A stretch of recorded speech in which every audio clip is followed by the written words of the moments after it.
So in the beginning, I figured I didn't want to get the trim tabs. That's kind of like I made a decision. I wasn't going to buy trim tabs. I have a bigger boat. On my 16 Arima, trim tabs were a necessary item on the boat. And on the 19, it felt a lot different when I was driving it. So I didn't feel like I really needed it, but it can get kind of choppy. So I decided, why not? I'll look into them. And found some on eBay, got them for a really good deal for a brand new pair. And I was happy with it, but they came with this switch. I was like, okay, cool, whatever, you know, it's just a switch, it makes it go up and down, no big deal. Well, after I installed them and making them trim tabs go up and down, no problem. The only problem is when you hold down that button, I could hold this thing down forever, and it always is making the actuator motor run. It never stopped when it got to the trim tabs limit. It just kept on running and running, and I don't like that. And I was like, okay, well, these are not like the other switches that Lenco makes. So then I started thinking, okay, well, I had the integrated switch, and what was nice about that one was when you turned off the motor, it cut the power, so then the tabs, they raised up to original positions, and I like that. So I said, what the heck, I'm just going to buy it. Again, went on eBay and found the switches for actually a very good deal. There's also the LED one, and those are about $300, and to me, I don't really see the LED switches being necessary.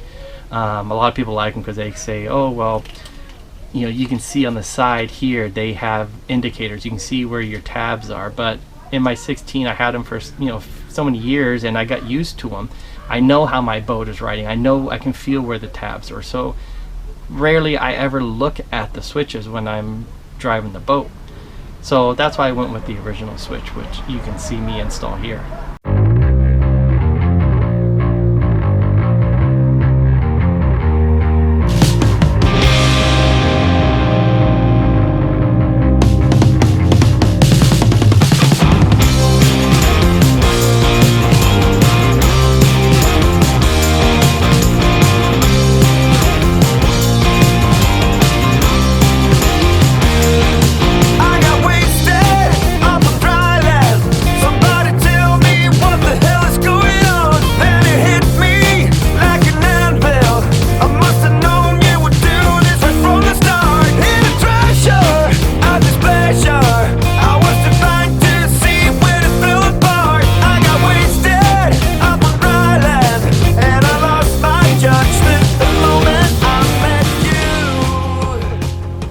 So one thing I want to show off too is the guy that actually owns the Arima 17-foot boat that I restored and got it all back together and was actually going to be my forever boat.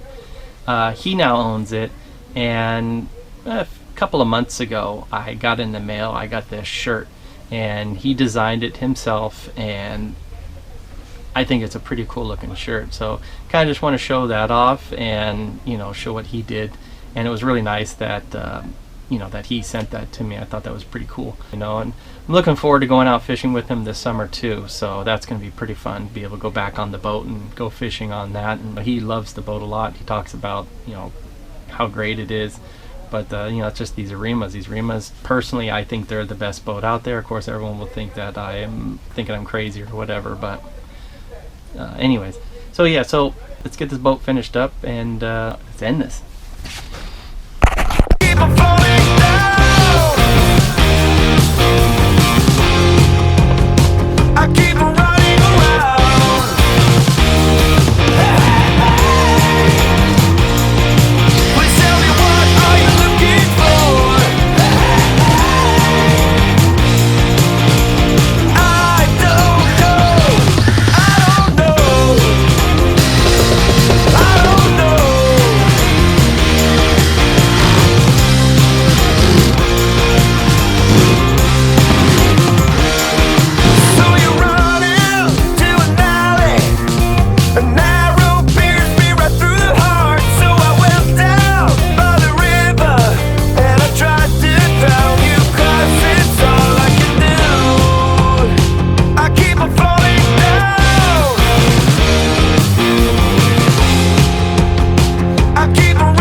let me show you, remember I said on my last video that the positive cable was black and I wanted to fix that, so let me show you what I did. This one right here, this cable here, now goes directly to my motor now. So now there's no confusing it with black wire, black wire. Now I have a red and black wire. Very easy to figure out which is which. Some might be wondering why I'm not using nylocks on my battery terminal, and that is just because I'm taking this battery in and out so many times. I just went with these standard nuts. Once I complete and I finish the boat and I'm ready to start using it on a daily basis, which maybe in the next couple of months, I'll be making sure to put on those nylon. Because I'm not going to keep this kind of a strap system in here, I'm going to be taking these out. I'm putting a new battery tray because I want the battery actually go this way, not this way. So I still have that to do, so I still got to disconnect all this, but for right now I just want these connected because I'm going to be just testing out my electronics, making sure everything is working. So as long as these are tightened down, everything should be fine. But for the meantime, this is just going to sit in here like this, and I'm using this just so I don't lose it. So just in case I forget to get the battery tray down here, at least I have that.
So I'm not done with the boat. I still need to go over it. I need to scrub it. I need to wash it and polish it.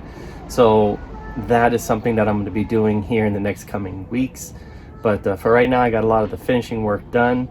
The boat, I would say, is probably about 95% completed to where I would be okay taking it on the water and enjoying it, but I still have a few things that I want to get done.